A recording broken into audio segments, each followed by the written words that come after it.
often when you see in a lot of sports, it's time to move on. And in many ways, I think it was time to move on for both parties. Now, this is the 2017 Ducati. Correct. So this is the first time we're seeing the actual GB17 out on track. As you'll see visually, if you see it next to the other bikes, it basically looks the same. The changes are largely internal with the frame and with the engine, a few evolutions to the engine. You know, Gigi Dall'Igna, he said yesterday, very interesting, that, you know, why should they progress, because, you know, they already have so much horsepower, but of course it's not just got wind. Yes, well, okay. Well, think of it this way, okay? They've got the GP16. They know exactly how that bike works. They've got all the data. They've got all the data from this track as well. Now, they know that they want to change the engine. They want to change the frame.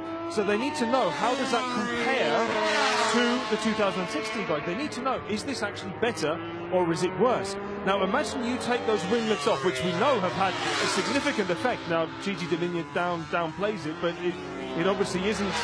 It obviously is very important. Otherwise, they wouldn't have had them on there.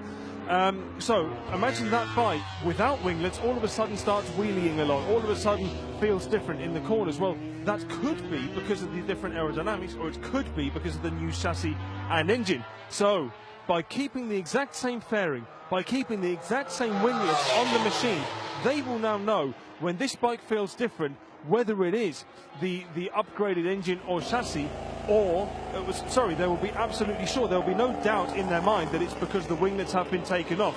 Once they then get to that point, and they know it makes a difference, and if it is positive, that's then when you start taking the winglets off, and that's then when you can, start developing life for the 2017 era. Brilliant description. Brilliant moment then. Jorge Lorenzo watching Valentino Rossi go out on the Yamaha, a massive big smile on his face. Yeah, he said something, but obviously we don't know what he said, but as if to say, teammate no more. We've got to say, in this test, even an hour and 35 minutes, it's already whetting my appetite in 2017. Yeah, can't wait. I think maybe somebody just showed Jorge Lorenzo's bank balance now. He's at Ducati. That's probably what made him smile. Yeah, the first payment's already got in, mate. Don't worry. Oh yeah. Just looks over the old keypad. Yeah, it's in. We're all right. So Rossi down to work then for the first time in 2017. Just a few familiarisation laps, get up to speed on the 2016 version, so we can make then a direct comparison with the 2017 Yamaha. Horsepower, engine performance, that's what Rossi's been pleading for from Yamaha.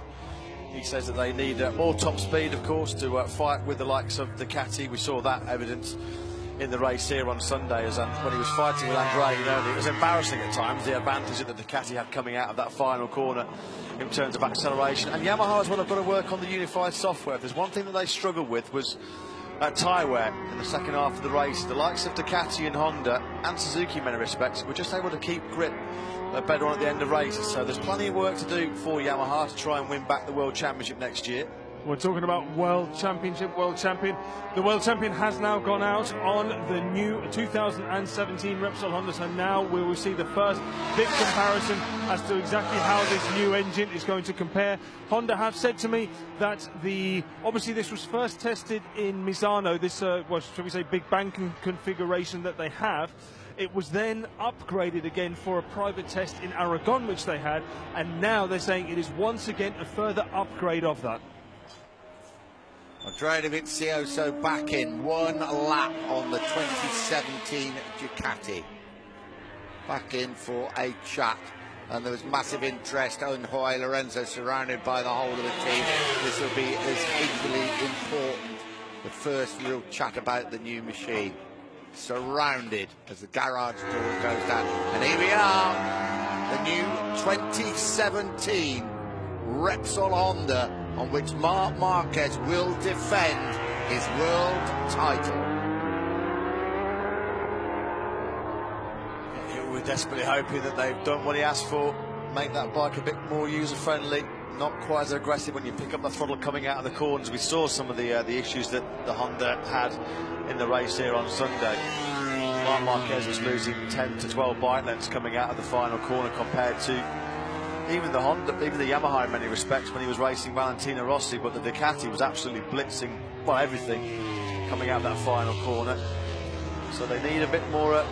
Its wheelie's been the issue coming out of corners for Marc Marquez, and they get a lot of wheel spin as well. So Honda have tried over the last couple of years to try and make that motorcycle a bit more less aggressive, a bit tamer, without too much success.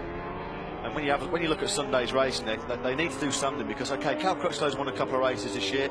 Danny Pedrosa was victorious in Misano, but if you look at Sunday's race as an example, Marquez was second in the race. There was no other Honda in the top 10. Pedrosa and Cal Crutchlow crashed. Tito Rabat was having all kinds of problems. Jack Miller finished way down the order in 15th place. So they've got to make a motorcycle that, well, one size fits all, really. They're not just the mercurial talents that Marc Marquez can master. Marquez into turn 1. Right, Dylan, what about this engine in layman's terms? Okay, well, I think first of all, we need to mention to our people that this isn't some revolution. We know that Yamaha have run this Big Bang configuration for quite some time now. We know Ducati likes this, so this is something which is quite popular in MotoGP already. Honda have also used it in the past before.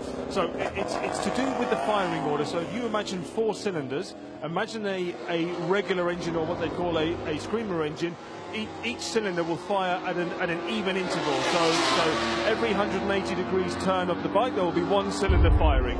Okay, what the Big Bang does is, imagine it's with the Honda's V4 configuration, you'd have both sets of cylinders firing almost at the same time. So you could say you'd have 2 firing very close to each other, and then shortly after another 2 firing very close. Not exactly at the same time, but just slightly apart. So what that means is you have, as they say, a Big Bang. You have almost this real push of power, but what happens afterwards is then you've got a bit of a gap before this Big Bang happens again. What that is set to do, if you were to slow it down in your mind, think the power coming all the way through to the rear tyre, is you put a burst of power through the rear tyre, the tyre grips, it squashes into the ground, and it pushes the bike forward. But by then having this short gap afterwards,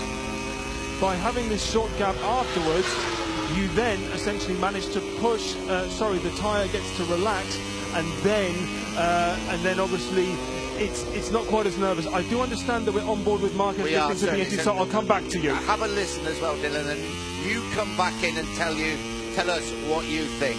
But let's have a listen. 2017, the new Honda.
Well, there you are, Dylan. What do you think? Well, it's, if people have access to past footage, try and listen to other bikes like the Yamaha, for instance, because this Honda now sounds a lot deeper.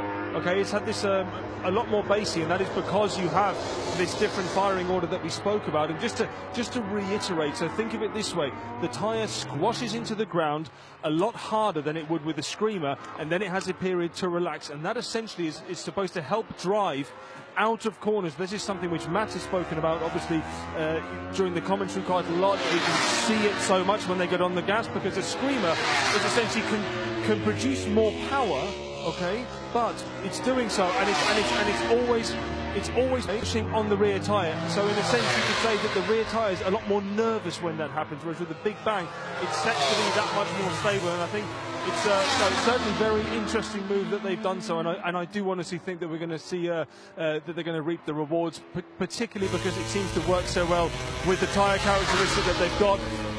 Plus, I mean, you know, these bikes now have such horsepower in abundance, and if you can gain drive out of a corner, then the upper end horsepower isn't necessarily going to count quite as much. You know, in a sense, they are trying to win at the end of the straight by getting better drive out of the corner and not just make a more horsepower-rich engine. Valentino Rossi in action on the 2016 Yamaha, a bike